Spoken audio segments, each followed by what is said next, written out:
guys' first interview. It's the first interview you've ever done, obviously, because you guys suck at this shit. because every interview you did before this doesn't mean shit. Once you've done Exhumed, then you know how to do a fucking interview. You have to go puke? Oh, dude, get him on camera.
Such as gorgasm and horrific expulsion of gore, screening enters. That was one of my favorite demos. Dude, people that I played it for, they fucking fell in love with that. And I had cool vocals and new guitar tone legs. Okay, now he's gonna Dude, puke. dude, Okay. do it again. Dan. You can just do it right here. Come back. Dan, we want to see you vomit.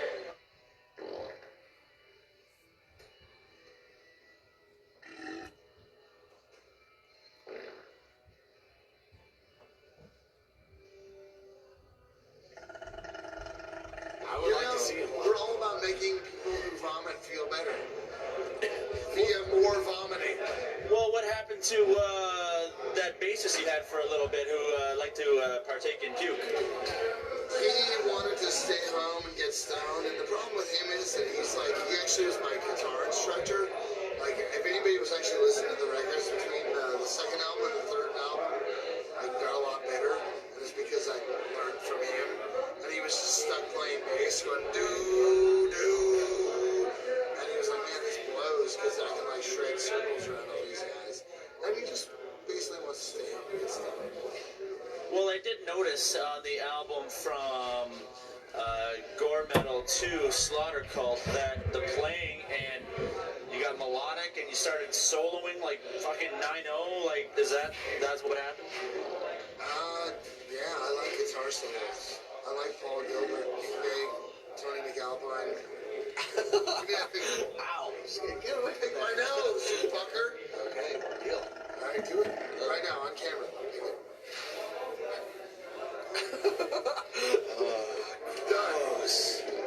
Done.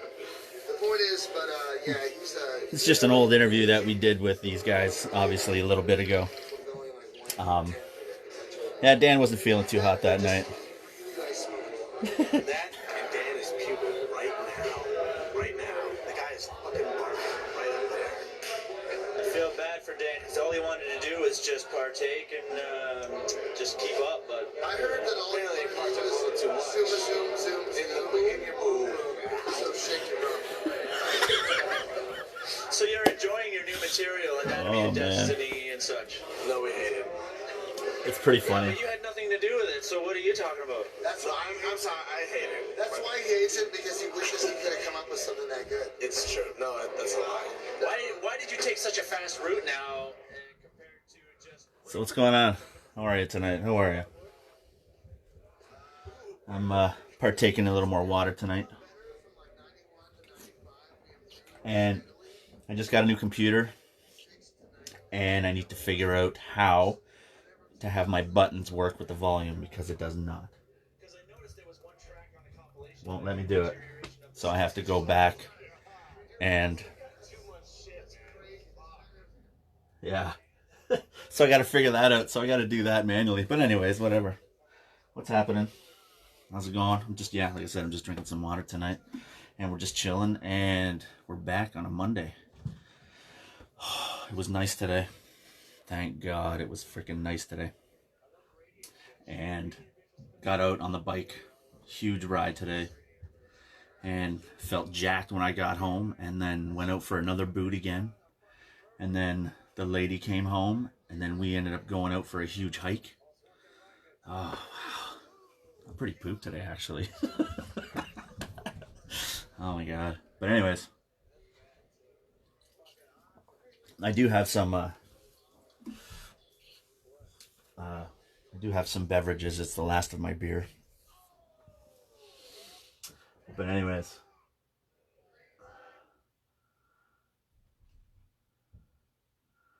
How's it going tonight?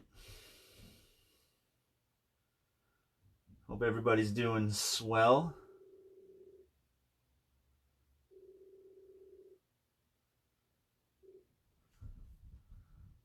Howdy. Uh-oh. I can't hear you. Can't hear you.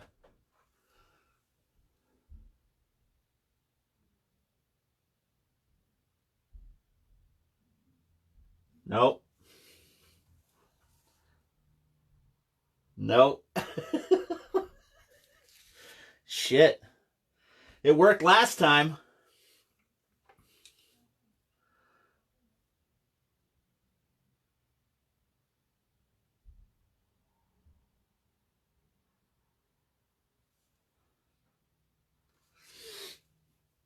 This is what I do. I'm caveman.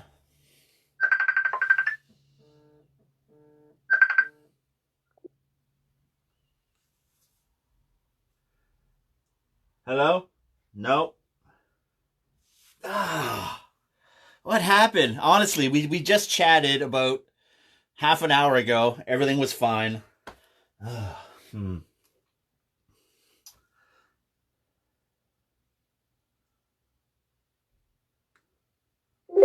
Yeah, you're turned up.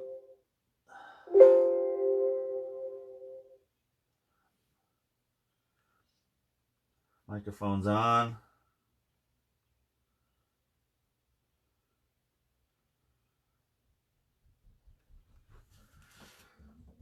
Huh.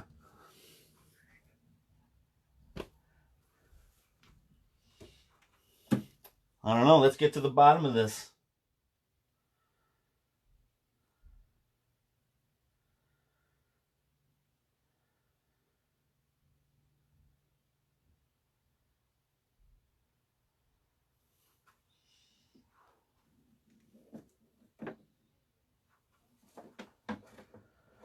Checking it out. Trying it out.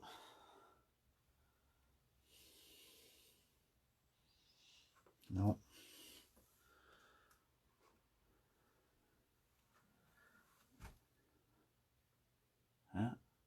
Volume's up on there.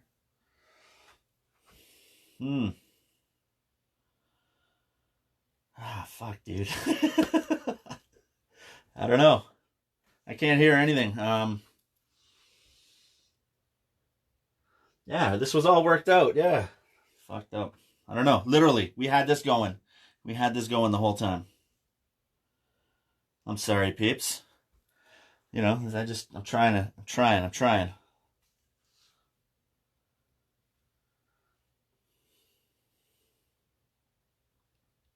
And we're still on, right?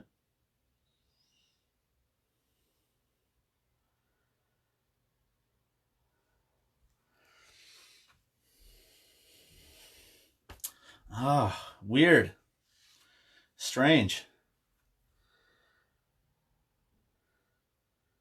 He was on a different camera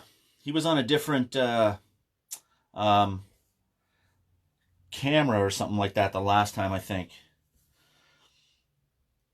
So, yeah, man. We're trying.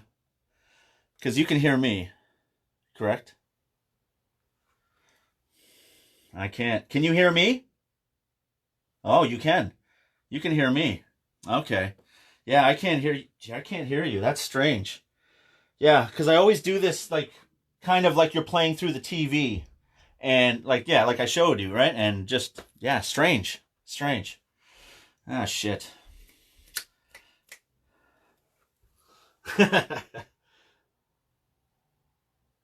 you were on a different mic or a different camera or whatever, but you were plugged into the same thing, right? Yeah. Strange. I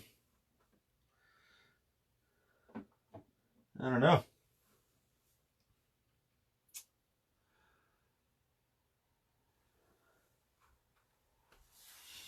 So, hey, Trevor is hanging out. Damn. Yeah,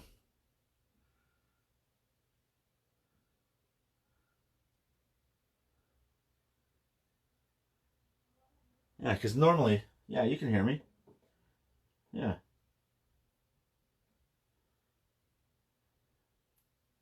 Yeah, they can all they can all see what's going on and hear what's going on. All of a sudden I can't with you. Strange.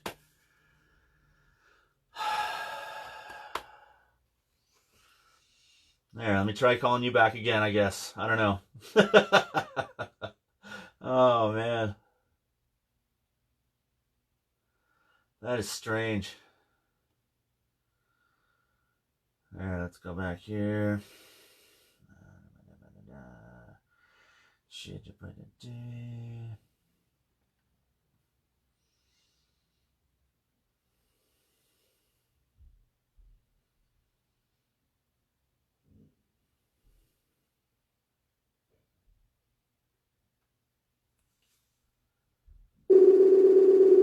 Yeah, see, it's ringing. It's ringing.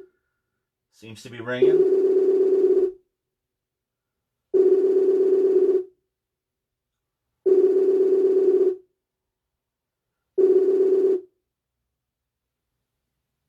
No. No. No. Ah, man. Ah. Just like you said, too. He was like, oh, look at Caveman going. Oh, shit. Yeah, I don't know what else. It's interesting. Yeah, why did that work a half hour ago?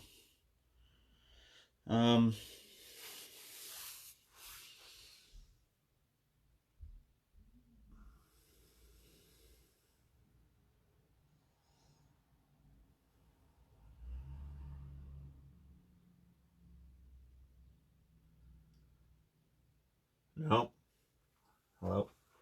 Hello? Hello? Hello?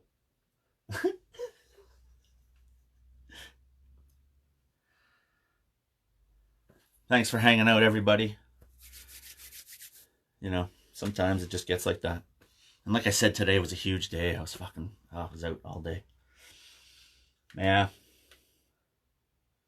Shit. Hello, hello. You can hear me. I just can't hear him.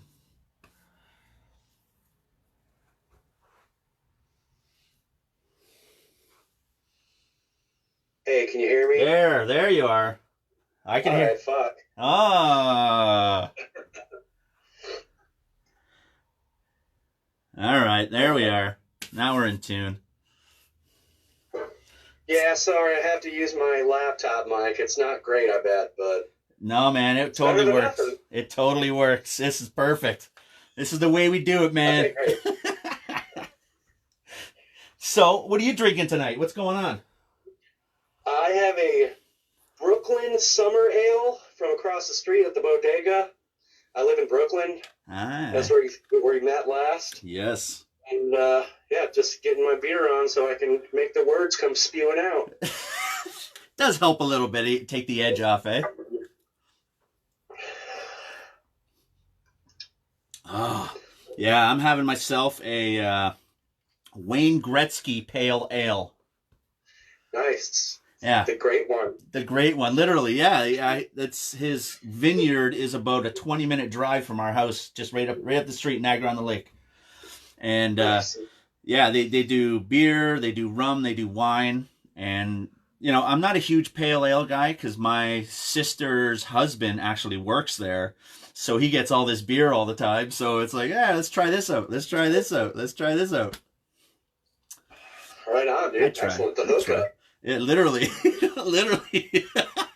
So how you been? How's everything going? You had an interview earlier today. You were doing something, weren't you?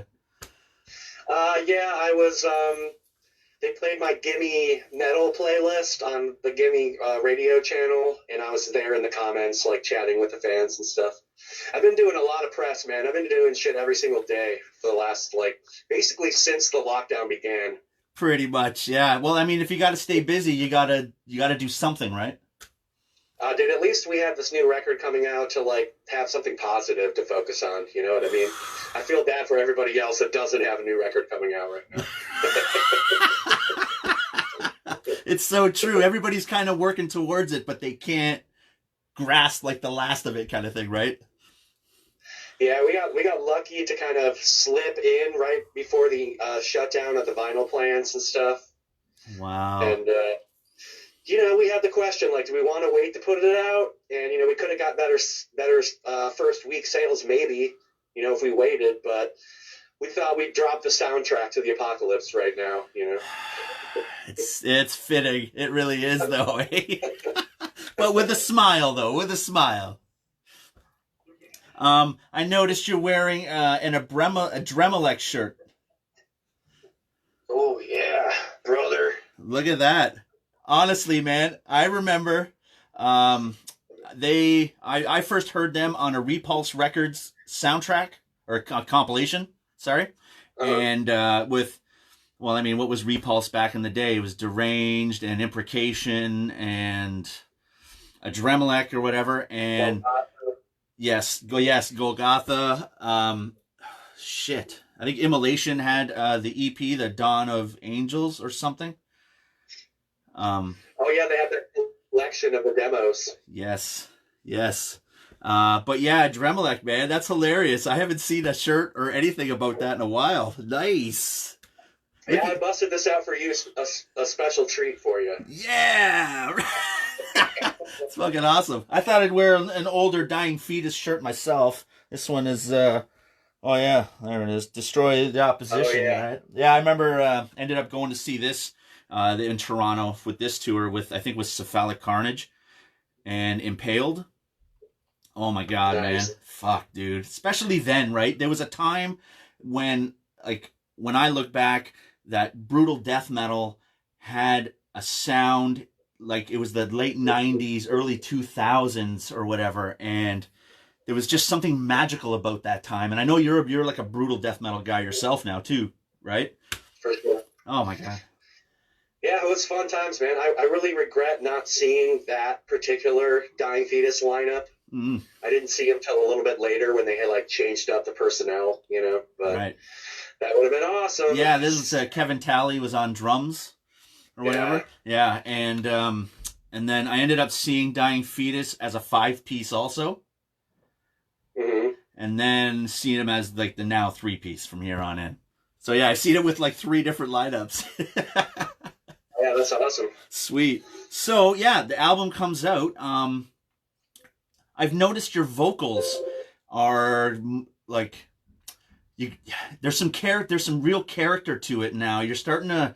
I'm finding your growls are getting. I don't know how to pronounce it, but there's something different on this album that you haven't done on your other ones. It seems vocal wise, a little more little more raw. I find almost. Yeah, I try to mix it up a bit and kind of incorporate some new styles. There's 2 songs I would say that have like a new voice that I haven't done.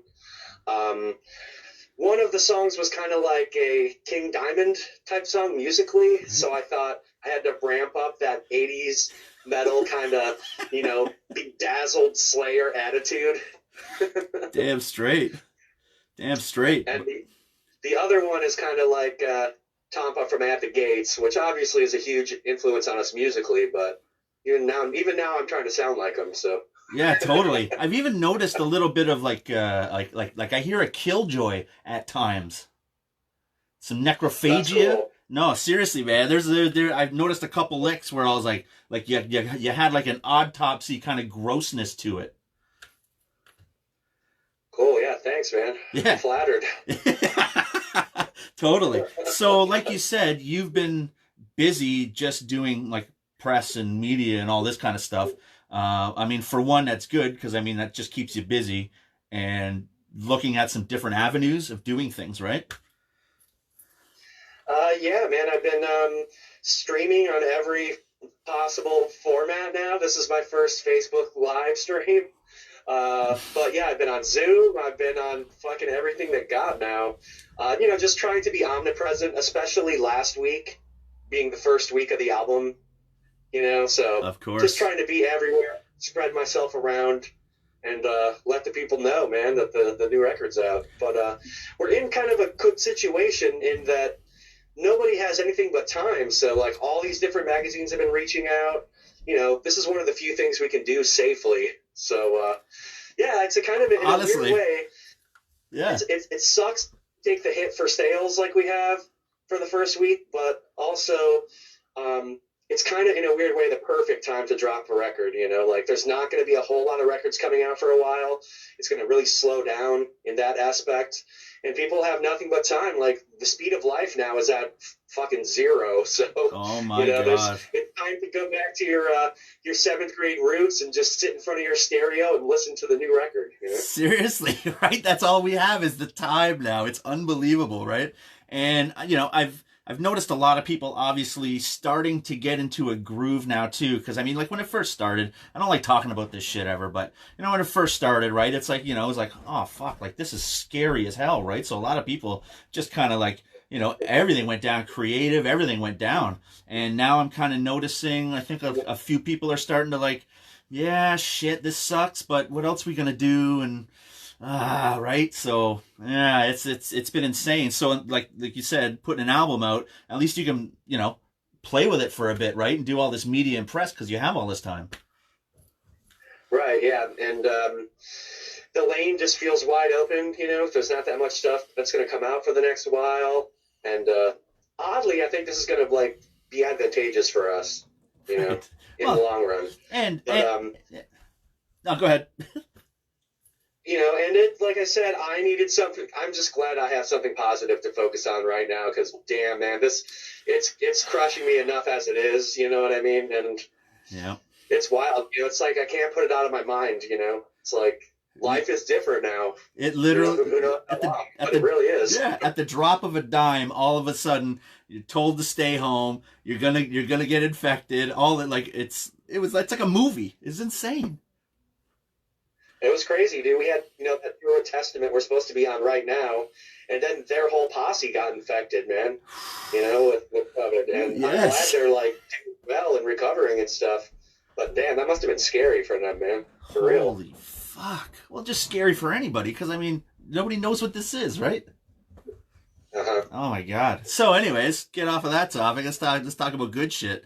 So Metal Blade, I kind of want to go back to just some of your early stuff or whatever when you guys, started putting out the EPs and the demos and everything. You were a big like I'm going to admit too that during those eras, the late 90s, the 2000s or whatever, like the emo and the indie scene really started kicking in, right? And metalcore and all this kind of stuff started kicking in too. And I go back to your, to the older stuff, and I kind of get a feeling that there was like some early metalcore, influences in there, big time. Like I noticed somebody said a prayer for cleansing, and I was like, I actually have that CD, like it's in my pile somewhere or whatever, and like I like that stuff. What was that? Like even early Despised Icon, End This Day. Do you remember End This Day? Yeah, they were like, we had a lot of in common with them back in the day. Yeah, like Our first demo. Yeah, totally. Like the whole Life Force Records era of that time when, all that the scene was just, starting fresh. It's just the same thing when you talk about thrash, when that first evolved, and then evolved into death metal and evolved into everything else. That's what this happened with that too, right? It was like the metalcore and everything. So it was like a new genre was kicking in. And a lot of these first bands that started bringing a lot of this stuff was like, it was heavy. It was fucking metal. Oh, dude, for sure. At the time, it was so exciting, dude. That whole scene that was emerging. And you had, metalcore existing in so many different ways then. You had your dead guy bands and the kind of tree that came from that, like Dillinger and all that stuff. And then you had, like, our world, which was the Swedish riffs, at the gates and In Flames kind of creeping in to the metalcore world. And like our early influences were Prayer for Cleansing, which was like the Between the Buried and Me band. Yes, that's right. Untitled 7 Day Curse, they were another good one. The Year of Our Lord. We really liked death metal, but we couldn't really find a scene to plug our band into. Like we kind of just defaulted to playing hardcore shows. And there was, the scene was really broad here I say here like I'm sitting in Detroit now, but I'm not. But, the scene was pretty broad. Like Circle of Dead Children would play the same show as Poison the Well. Like it was just kind of like all inclusive. So our very first shows we were playing alongside like Bane and Throwdown and Creationist Crucifixion. That's a bit more on the metal side. Yeah, that was cool. But we did definitely take some influences from that world, especially with like stage presence. We were seeing these bands that were really good at breaking down that fourth wall, and miking up people in the crowd, and which is still something I do, which is totally like a hardcore move, and encouraging stage diving and just kind of like a fun show. Yeah. It literally. So we definitely held on to that kind of energy for, we still kind of, we try to destroy ourselves on stage pretty much, Yes. Taking a page from the Black Flag handbook that I read when I was a little man that made me want to go out and tour so bad. Right? Yeah, honestly, man, what Black Flag, I mean, a lot of those bands, even back then, what they went through, literally, they lived a fucking beatdown, like, at every show. Yeah, we've never had tour be as hard as they did. No. So, we can only read about it. Yeah, honestly, man, like those, different days, definitely. But anyways, that's awesome though, how like you want the crowd, pumped and jacked, and you're fucking right in there too, and you're like, let's do this, right? Everybody together. Oh, for sure. We've always presented ourselves as a fan-first kind of band and not tried to be like up on this pedestal looking down at the crowd, but, really let them know that we're of the same cloth. And I think people have responded positively to that, No, totally, man, totally. And you've obviously made this a living. Yeah, that's insane. I mean, I wouldn't ever call this a job or work. I feel like that's just discrediting it, Yes, It's like the one thing I really liked in my life, like, became my thing, and I can just tunnel vision on it, and that's what I do, man. Like, I keep my blinders on to the regular world pretty much, and it's just metal all the time, and focusing on the underground and what's coming out, and going to shows, and it's my happy place, man. So, like, I'm so fucking lucky that this is my life, and I'm happy to be here, man. It's incredible. Yeah, man, I bet. And you've obviously toured with some of your fucking favorite bands too, which is, gets insane. For sure, Suffocation, Carcass, that was amazing. That tour was Carcass and Gorguts. That was like my teenage dream. Oh my God, what year was that? It was like 2014 or 2013, I think. God damn. It was the Decibel tour. That was awesome. Yes. Yeah, right. we played with Vital Remains with Glenn singing, and I got to sing the Deicide cover with Glenn and Travis from Cattle. What tune? We did Lunatic. Oh, that's great. And, I love that doing tune. it with 3 voices on stage, we could make it sound just like the fucking record, man. It was cool. Yeah, because there's a whole bunch of layers on that section too, right? Everyone's cackling, and there's growling, and there's yelling, and oh man, what a fucking great tune. That was fun, man.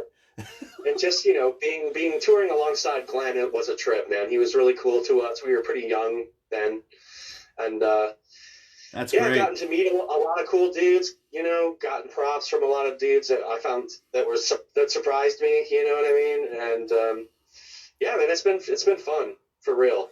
God damn. And you've been doing, some work with, Metal Sucks. You're doing a little, what is it? Metal Injection. Metal Injection? Is that what it is? Yeah. You're doing... It's The Obituarist. It started as a monthly column where I would showcase like 20 to 30 new albums that were coming out. But eventually, dude, I just got so tired of writing brutal, skull-crushing, face-crushing. I ran out of adjectives, man, so I had to switch it to a playlist. So now I drop a playlist every month. It's so true though, but that's how you have to explain a lot of the tunes that you would bring up in there all the time, because you like the fucking brutal shit, like you love it, man. What was that one you've been talking about? Molested Divinity? Molested. Oh yeah. Holy shit, that's man! Like, yeah. Like you have to listen to it though. It's brutal and it's fucking raw. Holy shit. Yeah, those guys are sick, man. Like I just didn't see any brutal death metal being talked about on any kind of like popular metal forum or magazine. It's underground. Dude, and it's in the biggest upswing it's ever been in, so I was just like, fuck, if no one's going to do it, I mean, I guess I'll try my hand at it, Right on. And, it was really fun while it lasted. It was a tremendous amount of work. I kind of bit off more than I could chew by just writing a fucking Bible on every band, when I started, and so I definitely fried myself from that. It's not that I've run out of music, because holy shit, man, I can't keep up, dude. I know, man. I feel the same way too.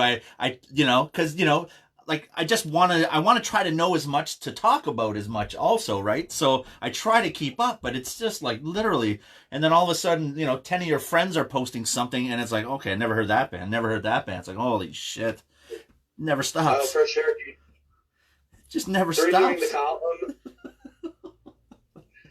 gotta say, through doing the column, I ended up with a lot of informants too that just write me, and they're like, they want to see something that they like, get some juice behind it, so they'll write me and send it to me, and I have like 5 or 6 people that I like love their taste, and they just drop in and send me cool shit. So that's been awesome. And yeah, man, it's just like you can never get to the bottom of the well, dude. You just never can. And you want it's to, though, right? Yeah, exactly. You want to, because I just need more music. I literally just need more cool, good music. Doesn't matter whether it's death metal or fucking hip hop or whatever, right? Like, I just need more, because you can.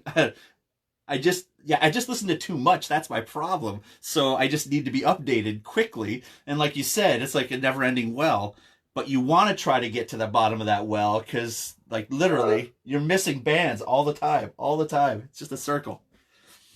This blank Facebook that I'm talking to you on, which I have no friends, what I do with it, aside from run the band's Facebook, is I follow every fucking label, I follow every band, and that's it. No humans are getting in the way. It's all metal news all the time, just constant influx of shit.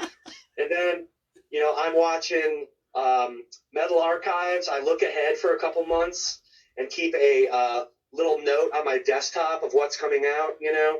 Then I'll check each label and just see what's coming out. Yep. Because you know how it is. You learn to trust certain labels and, like, Of course. you'll get curious about what they're going to do next. And then, you know, staying up on certain blogs, you know.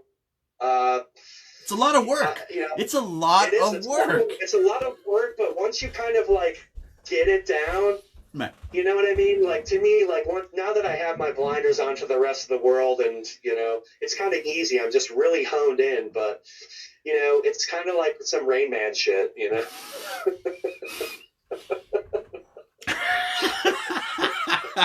It's true, though. It's but it's because we love this. Like, there's nothing else that gives us a feeling of, like, death metal itself. Oh, it's awesome. And, you know, like, I love having a platform where people want to hear what I have to say. And, you know, I see so many bands out there that are really selfish with their platform and don't, you know, recommend other bands. Lots. I think they're kind of afraid of giving away their own fans, but I just don't see it like that. I think that, if anything, our fans are thankful as fuck to hear me recommend new stuff. And, you know, it's just been a positive thing all around, and I'm just trying to, like, lift up the whole scene, you know, with what little voice I have, and, you know, it's just good for my soul, man. I love the shit so much that it keeps me alive and keeps me excited about what we do with Black Dahlia Murder, and, yeah, you know, like our band or not, consider us death metal or not, you know, I fly the flag for this music hard, and you know, we're a gateway band for people to come into this world of extreme music, you know, so I try to stay the course with what we do thematically and lyrically, and you know, I try to be a good fucking... Just a good dude. I don't know, I just try to, like, you know, wear my influences on my sleeve, and you know, I love the underground. I'm still such a huge part of it, you know. I go to shows all the time and keep my ear to the ground, and it's just my happy place, man. Yeah, man. Well, it was like, you know, like, I had an idea that you lived in New York or whatever at the time when I ended up going to New York to the Death Fest there. It was like 2 years ago. And like I said, man, it was fucking cool. See him walking right into the bar and walk right up to, like, Severed Records, our buddy in fucking Rochester, walk up to Severed Records and just start looking at everything and going, oh man, yeah, oh yeah, that, oh yeah, that, oh yeah, that. And be part of, like, that's underground, man. That's fucking ripping. I miss that, dude. You know, our old shows, I remember, like, fucking Will from Mortician would be set up with his distro, you know, if we played in upstate New York and shit. Yep. I remember trading Black Dahlia Murder CDs for all kinds of sick shit, man. I loved coming to the distros. That was, like, the shit back in the day, man. Yeah, well, it still is, as long as you get to the right places that have the distros, I guess, really. Because, I mean, it's just far and few between, because it's just tougher nowadays, right? Everyone's online, right? Yeah, everything's online. I mean, I used to go to the record store, like, 3 times a week, you know, back when they were more prevalent. Yeah. And this just kind of forced me to take my business online. And honestly, you know, you get so niche after a while. Yep. Once you know too much, it's hard to walk into a record store and find something you want, you know. So, you know, utilizing Discogs and utilizing, you know, different record labels and buying through Bandcamp. Yep. I love Bandcamp and that whole, like, you know, digital copy now, physicals in the mail situation. Yeah, totally. That's awesome. So, and it's always unfortunately, I find ordering through Bandcamp, a lot of the times the postage to Canada is expensive. Yeah, that's up on now, man. That's what we get for living in fucking Canada, eh? But yeah, like, yeah. So you came to that Death Fest. Obviously, were you fans of all the bands there already? A lot of them, dude. It was a pretty sick lineup, man. That was my first time seeing Guttural Secrete. Me and, too. Me too. Holy It shit. was so good. Like, I feel like I see a lot. And I'm not trying to take the piss out of anybody here, but I feel like I've seen a lot of brutal death metal bands that just don't have that, like, the same quality as a band that tours all the time. Right. And, you know, it's like, but Guttural Secrete, like, they sounded like goddamn pros up there. It man. was- And, that you know, was- it was incredible, dude. They had great tones. Everything came across.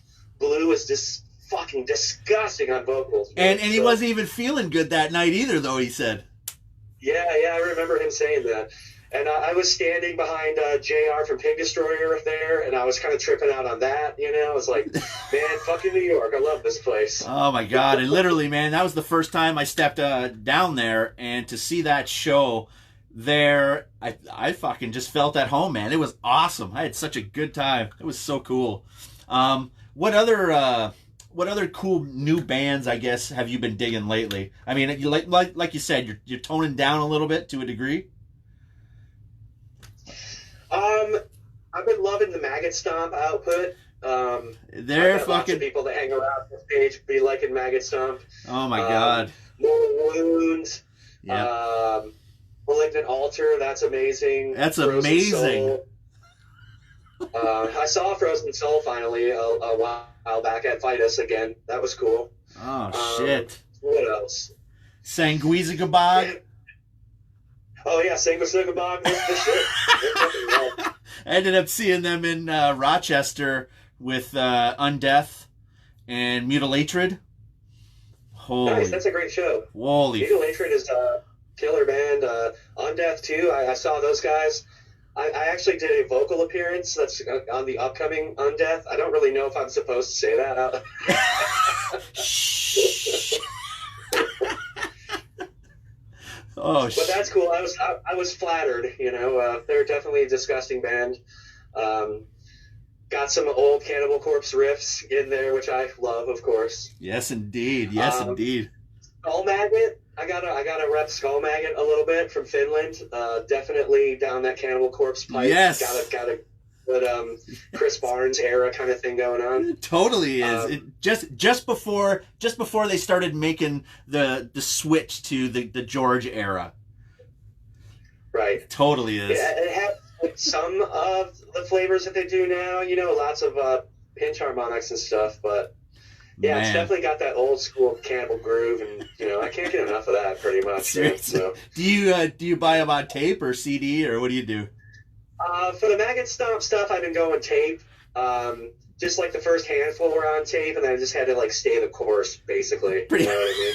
Pretty much. But I'm for like all physical formats, pretty much. I have very few vinyl.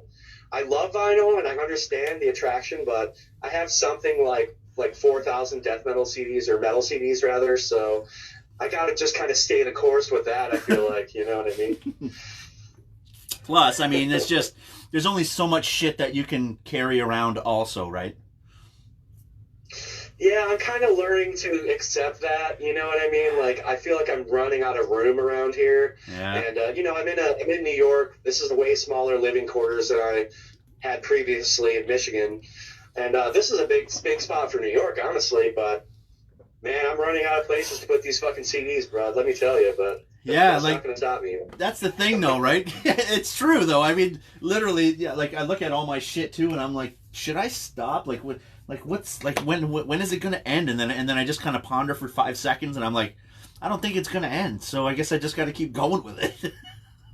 Nah, man, I love how many young bands are coming up that are like tapping the tape trading era. Yes. You know, like they're not just trying to be the fastest band, but they realize like I think death metal's first mission was just to be scary, just to sound scary. You know what I mean? Like I mean, most of those early bands like fumbled around on their instruments, man. They weren't like fucking virtuosic, you know what I mean? Nope. And Nobody was knew all it. about- Yeah, nobody knew what they were doing back then. It was all new, right? It was the producers didn't know what the hell they were dealing with. Like even the equipment couldn't handle just the power and the distortion of it all. Oh, right. You know, I like to think about all these young kid bands playing death metal on Stratocasters and tuning it down and like you know, it coming out of tune all the time. And, you know, it's awesome that young people are seeing the merit of that and kind of bucking the whole, like, uber slick tech death trend. Right. You know, I have a place in my heart for that too, but I don't want to see that be the only road that death metal goes down, you know. And Nope. it's awesome that people are all about learning, you know, atmosphere is the real key, you know. It literally is, man. And I talk about this all the time with everybody. It's a lot of the times I gravitate to a lot of demo stuff because that's when they were probably working their hardest to try to get something on tape for the first, you know, couple demos or whatever. So you would feel like that passion and that drive, and also the raw production of it all, because nobody really knew what they were doing, but it sounded so cool and fit just that brutal death metal sound. I mean, it was just, everything was brutal back then, right? Oh yeah, dude, I love like old rehearsal tape and demos, and had such an appreciation for like seeing death metal in its infancy. You know, I wasn't as plugged in when it was happening. You know, I missed it. I'm a little young for that. Well, how old are you? I'm turning 39 in a few days. Oh, well, you're not too bad. I'm 45 myself. Oh, happy birthday then. Yeah, thanks. Hey. It's to the point where I don't want to have any more birthdays. I know. I tell everybody else, I'm like, please don't get me stuff. Like, just don't worry about it. I'm good. I'm old enough now, man. I don't need to go any farther. Yeah, I'm good. I'll stay right here. Yeah, totally. But like you say, man, you still have this drive to keep checking out new shit all the time. Whether you're getting stuff, buying it, you know, supporting or whatever, you're still doing the YouTube portal and going crazy on there also, right? Yeah, YouTube is an awesome outlet. Some of the MP3 training blogs are cool. You know, that they stay up to date. And for me, downloading only informs what I buy, man. You know what I mean? And I'm still out there on SoulSeek checking out new shit. That's still a great avenue, honestly. Right. But yeah, dude, I have CDs coming to my fucking house every day of the week almost, and it's a lifetime commitment. But it's fun though too. And again, we always chat about just how cool it is to get fucking mail. Yeah, I love it, dude. I love ripping open packages. I love communicating with the different distros, and you know, doing my column. I ended up getting some free stuff from different bands, and which was amazing, you know, and talking to them, which was fun. So yeah, doing the column was cool. Definitely a good look for our band, you know, to show that we care about the underground that we're from, and you know, it's just yeah, man, it's lifelong. It's just what I do, man. I was gonna do it anyway, so turning it into like a column, you know, for Metal Injection was a smart idea. You know, I'm already doing the footwork, man. I might as well just literally pass that shit. Yeah, honestly. And now, like you said, at this time, we're fucking almost busier than ever. Yeah, it's crazy, dude. I've done like easily over 100 interviews since I've been on lockdown, just going nuts on this record, man. And like, my lips are smoking, dude. But it's a lot mentally too, because I mean, that's a lot of work that like just to keep going in your head. That, you know, agenda all day still, right? Like even worse crazy right now. It's a lot sometimes, you know, to keep your charisma score up high enough for that many interviews in a day. But you know, I just got to strike while the iron is hot and the record's new, you know, like it doesn't stay new forever, you know. So. Yeah, totally, man. So let's go back, and when was the first time you heard death metal? Where was that moment? Do you remember that? Yes. Early 7th grade, I think. I heard a Cannibal Corpse song from The Bleeding while we had this like little room you could go to after you ate lunch in middle school, and you could bring your CDs, and like this kid would play whatever song you wanted, and we metalheads kind of like muscled our way in there and took it over for the most part, and we like scared everyone else out of like playing whatever they wanted to play, you know.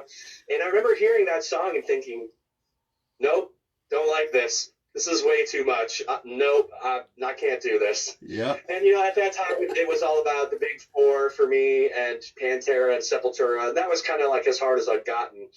And then when I heard Cannibal Corpse, I was like, no, I don't think so, man. Yeah. And it wasn't really until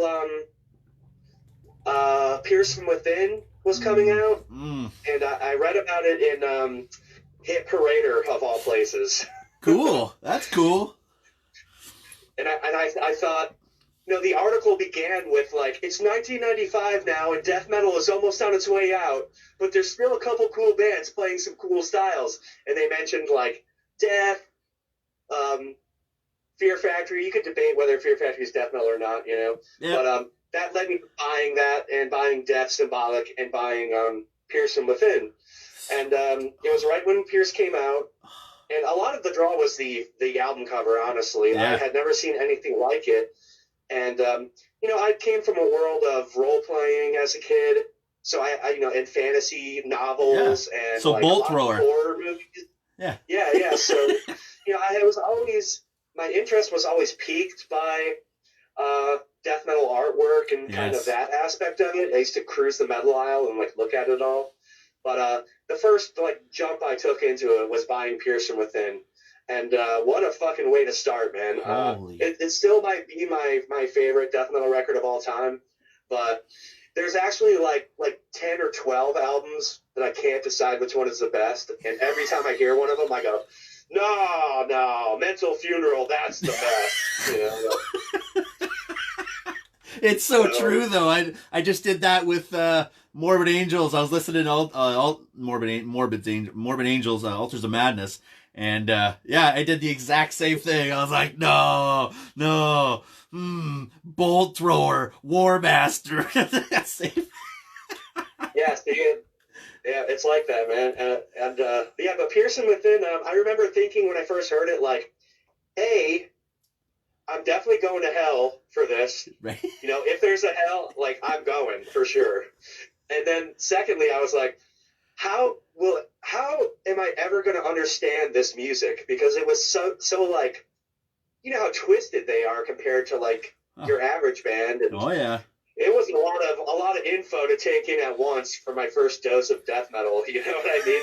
I just remember thinking, like, how will I ever know this song? You know? Literally. How will I ever memorize this? And because it just seemed like so much info, and it was just so like convoluted and twisted. And you know, my first handful of records were like Deicide Legion was shortly after that. Cannibal Corpse, Butchered at Birth. Which Best album. Scared the living shit out of me, man. That record just, I couldn't eat for a while after reading those lyrics, and I remember thinking, like, how can they do this, dude? Like it's just contraband, man. It's scary, man. Like when I first heard Butchered, I loved it. I loved it, but then I loved Tomb of the Mutilated even more. But then about 2 or 3 years after, I went back to Butchered, and I stayed at Butchered. Like, that's the fucking album. It's filthy, man. Oh. It's definitely filthy. And what else? Death Symbolic, that was my first death record. I mean, that was pretty much into the melodic metal territory by then, but you know, it's still an amazing record. Totally. What else? Carnage was early on. Disincarnate. Dreams of a Carrion Kind, yeah. That's a great album. I should just blindly, man. You just look at the record cover and it's like, all right, this is death metal for sure, you know? And then what was the first death metal concert you went to then? The first one I ever saw was it was a mixed festival. It was called the Big Fat Tour. And Clutch was headlining on their 15 minutes of radio fame. Yeah. And Anthrax was playing, Fu Manchu played, and Cannibal Corpse played. Wow. And they had just gotten George and just dropped Vile. Oh. And I remember reading in Metal Maniacs in like the little tidbits of information that were in the front of the magazine that Chris Barnes was out of the band, and like that's how slow news used to travel. You know what I mean? It wasn't like now there's all these online metal publications, and if somebody farts, it's everywhere in like 2 seconds. Yeah. You know what I mean? Like info used to travel slow, real slow, and I didn't know anybody that liked death metal when I was a kid. I was kind of like alone in that for the most part. So I used to look at like thank you lists Yes. for bands. You'd have like a running list of like, I'd be looking in the back of the Love and Creation record and be like, Necrolust, that sounds cool. I'll write that down. Maybe I'll look for that. It's true though. That was the again a topic that comes up a lot is you always check out the band shirts. You always check out the thanks lists every single time. Oh, for sure. And I kind of feel like a responsibility to rep metal. Like I wear a band shirt every single day. It's kind of neurotic in a way. it's like a nice fuzzy blanket. Yeah, it is though. Or like when I play Nintendo, it's kind of like meeting my old babysitter from my childhood, and I feel this kind of happy hug. It's the same shit. Oh shit, yeah. No, it's true though. I literally wear either like a band shirt or a horror shirt every single day. Shirt, sweater, long sleeves, like whatever, man. I literally, because that's like you said, man. It's almost a comfort blanket now, and I can't change that.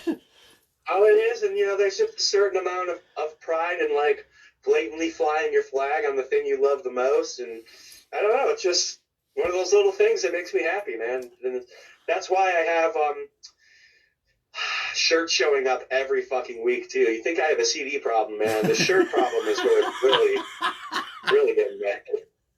Oh shit! I know that's the problem, man. Like I have a hard time. A lot of the times I'll go for this, like the CD or the tape or the record over the shirt because I just don't always need any more shirts. Yeah, I don't need any more shirts, that's for sure. But I've been buying them like XL and 2X just in case they're not going to fit. So I have two. Are you keeping healthy though during all this? Yeah, I had a cold or like a mild flu for a while, and I got kind of sketched out at that moment, but it passed, and so far so good. Wow, yeah. It is a shitty spot to be in here in New York, man. It's really rampant here. Streets are dead, eh? Actually, they're not. I see a lot of assholes out walking around like nothing's going on, and oh. Well, they're then. killing me, man. I want to shake them and be like, I'm trying to go back outside sometime. Yeah. like I get, you got to get out just because, right? You just need some fresh air. But like you said, man, like you have to limit your time outside, unfortunately. Oh, man, let's talk about those early records. Oh, again, dude, yes. The Tools of the Trade EP was my first glimpse of Carcass. And yes. that definitely changed the course for me. That's probably the biggest influence on my vocal approach of having two voices. Right. It started out just trying to ape Jeff and Bill from Carcass. And, their whole, medical kind of slant on things and, it being based in reality rather than, fantastic zombie stories and stuff, just made them all the more scary. And just that two vocal layer and, it scared the fuck out of me, man. They really did. And Tools of the Trade, I fucking love that EP, man. It's too good. Yeah, I ended up seeing Carcass on the Necroticism tour with Brutal Truth, Napalm, and Carcass. And Napalm, yeah. Carcass, Napalm, Cathedral, Brutal Truth, yeah. Holy fuck, you can man. just kill me after that show, pretty much. Yeah. And Chris Barnes was hanging out. I mean, because he's Buffalo anyways. So, I mean, this is their hometown. But just the fact that there was Chris Barnes hanging with, Jack Owen, just, right beside me. So me and my buddy are like, let's do it. Fucking walk over, and I was like, hey, man, fucking, yeah, right? Awkward, whatever. Can we get your autograph? And Totally wrote it for us and everything. But yeah, man, those old shows, dude, fucking holy shit. But the old tapes though, and like the recordings or everything, because everything was characteristic back then too, right? Everybody had a sound. You knew where it was from. Yeah, there was no Pro Tools. There was no, like, sound replacing every drum hit with a fucking shotgun. Like,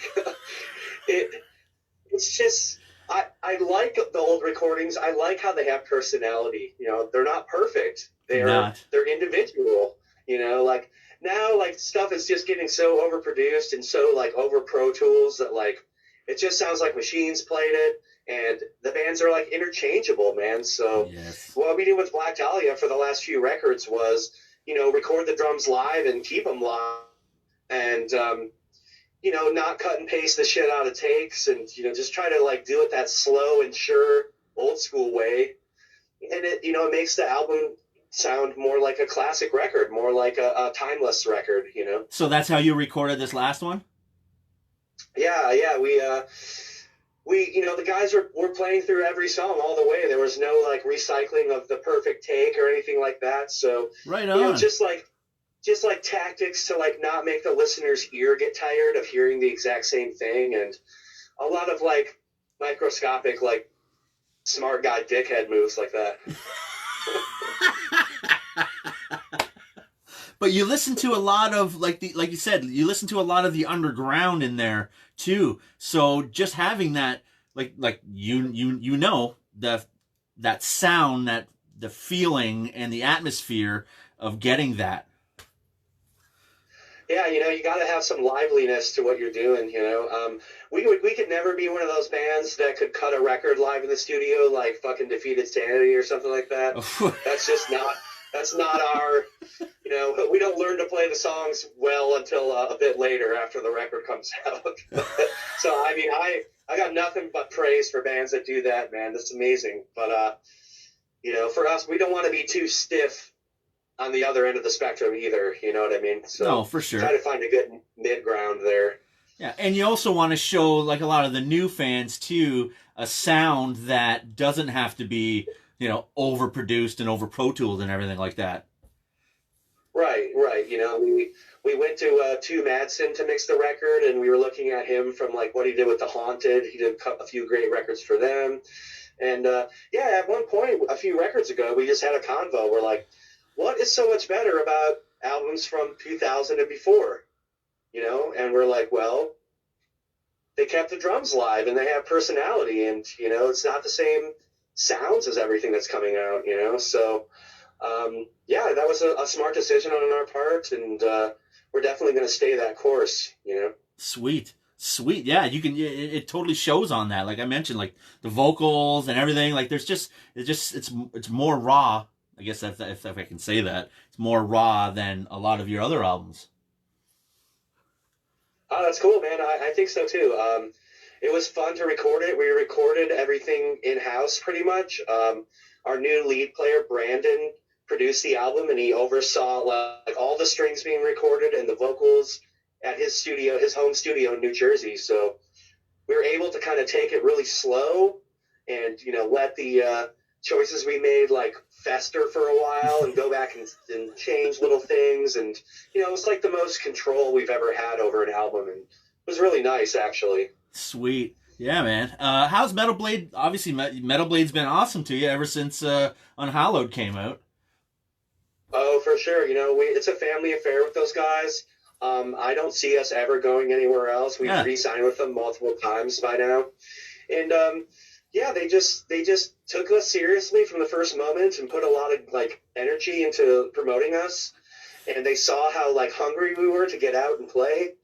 And I think Brian kind of connected with my, like, Rain Man, want to know every band in the world, approach. And, I think he saw a little bit of his young self in me, So, they've always been flying the flag for us, and they've been tremendous to us. And, I feel bad for so many of my peers that have had to change labels and shit, Right. But, I look at Metal Blade, my personal point of view, like, coming into metal, it's like that Metal Blade, to me, when I first got wind of it, was a death metal label. It had Cannibal Corpse and Immolation and Vader and Broken Hope, you know, like Yep.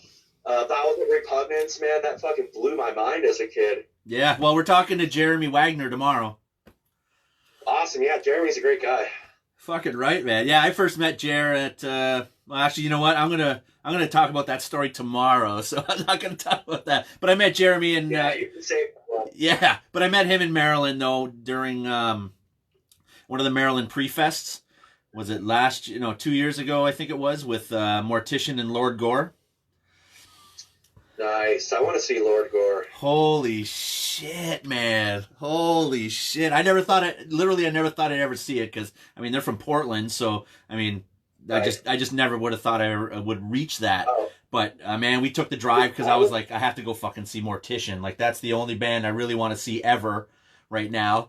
And well, Lord Gore's on there too. Well, then fucking double whammy.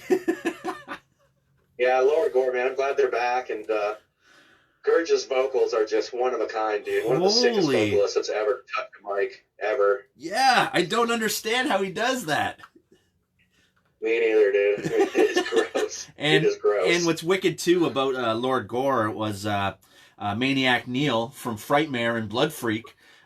He played in Lord Gore too, so he was there also. So I finally got to meet him too, and just be like, you know, dude, Frightmare, holy shit. Yeah, that's like early Razorback Records royalty right there, man. It literally is. It literally is, man. There was that fucking era of Razorback that just killed it.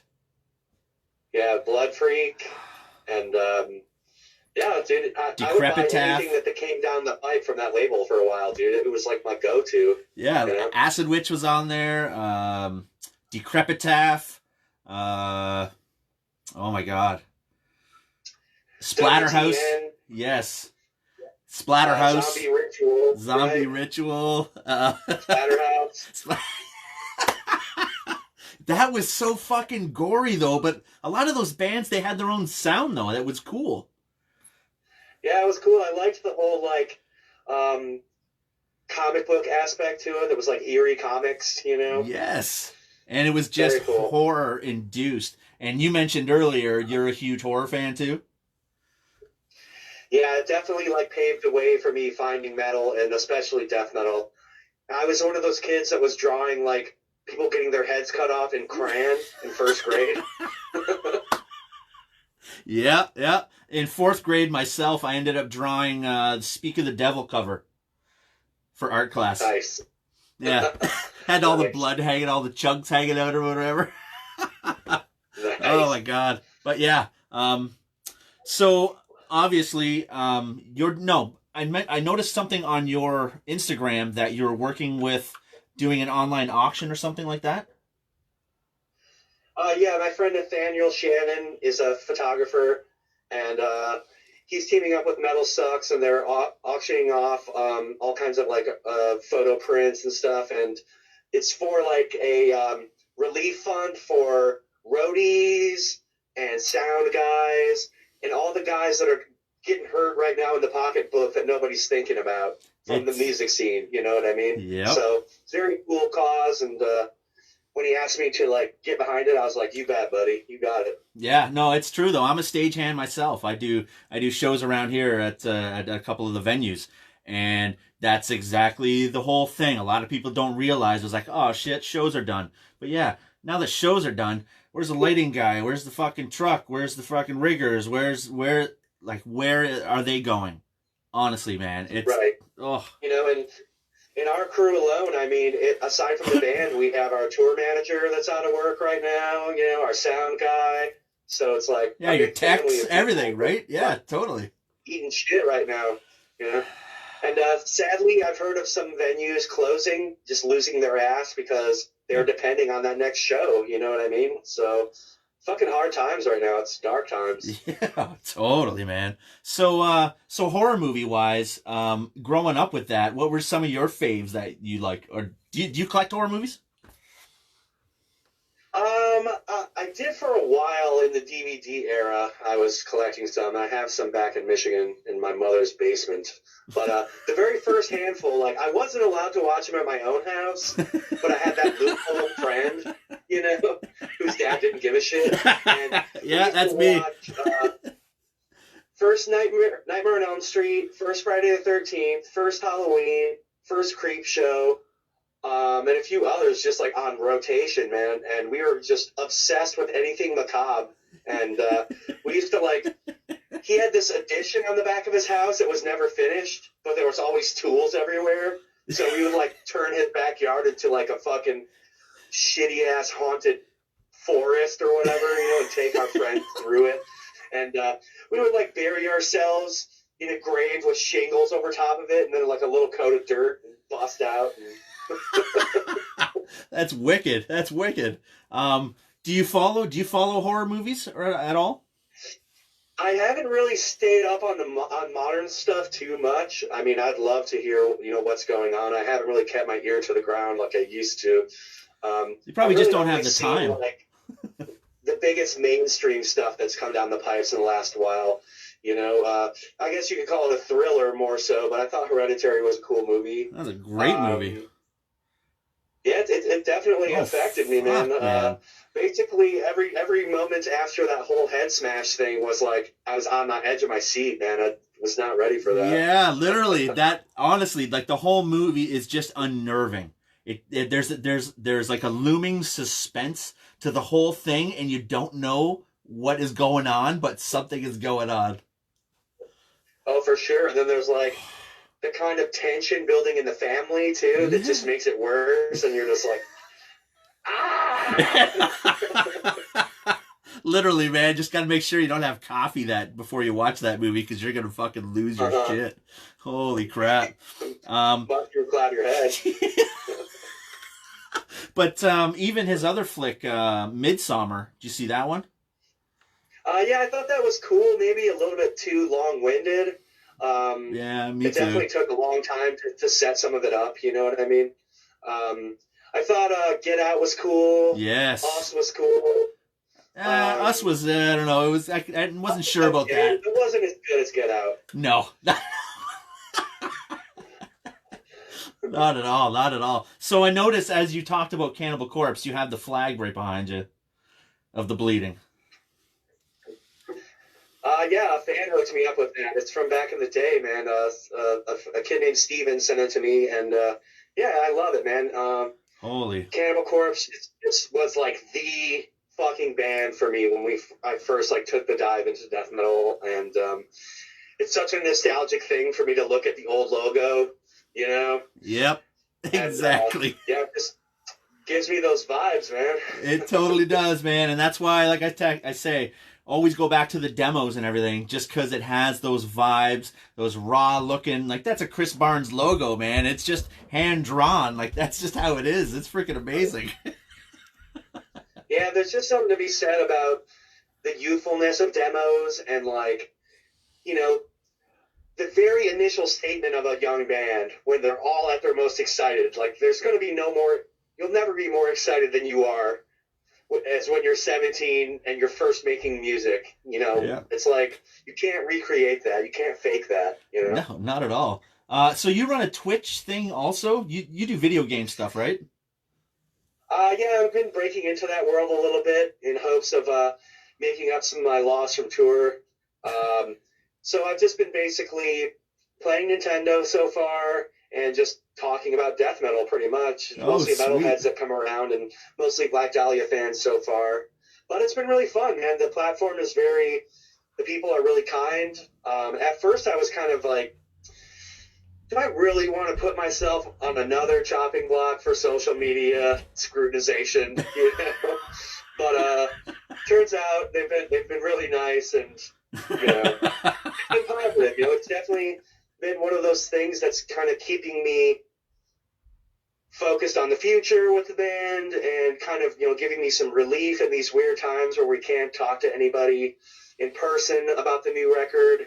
And, you know, it's also just kind of like my attempt to be omnipresent right now and, you know, to kind of help this record get some visibility And but yeah, it's been really fun, really rewarding, and it's definitely something I'm going to stick with in the future. And my handle there is just my name, Trevor Strnad, with no space. Sweet. So yeah, come check it out. So you're I'll be playing on there later tonight. Oh shit! And you're going back online again. Yeah, I beat Final Fantasy 1 over the course of a few days. I beat it when I was a kid, but this time I did it again with all warriors, so I was like kind of handicapping myself with no magic. And it was a little harder, but I did it. I impressed the kids out there, so that was fun. But that's cool though that you're playing the old games though.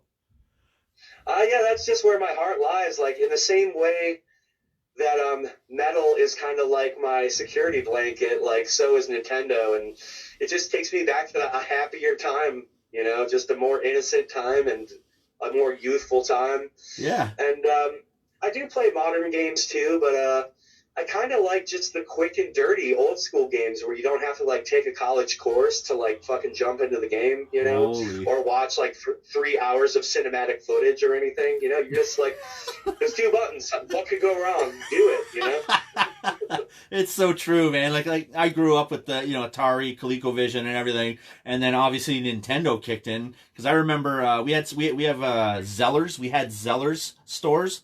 And that was kind of like Towers or Kmart's, all that kind of stuff, right? So right. Zellers was up the street from one of my old house, and I think I was in grade 4, and they had it set up down one of the aisles with Duck Hunt ready just to play. So literally, we went there every day just to go play the game for probably like an hour or so before somebody kicked us out, kind of thing. And oh my god, man, like Nintendo especially, like that changed the game, literally. Dude, it was a definite mark of status at my school, and I didn't have it until 3rd grade, and like kids would make fun of me and shit. Aww. I was like, what? I'm cool. I have a Commodore 64. I got Intellivision, man. Give me a break. Yeah, man. And those are all amazing systems too. Like, holy crap. They are, dude. And I have a love for all the old stuff that kind of informed my youth, you know? Yeah, man. Commodore 64, like playing fucking Shoplifter on there. So good. Totally, man. Totally. Do you have the old systems, or did you buy like the new represses or whatever? I've been fucking with this company, Analog. I believe they're based in Washington State, and they made a Nintendo that's HDMI friendly that has like actual Nintendo guts inside of it. Oh. And then they've made a Super Nintendo and a Genesis, and I got those too. And they look fucking amazing. I've been streaming with those.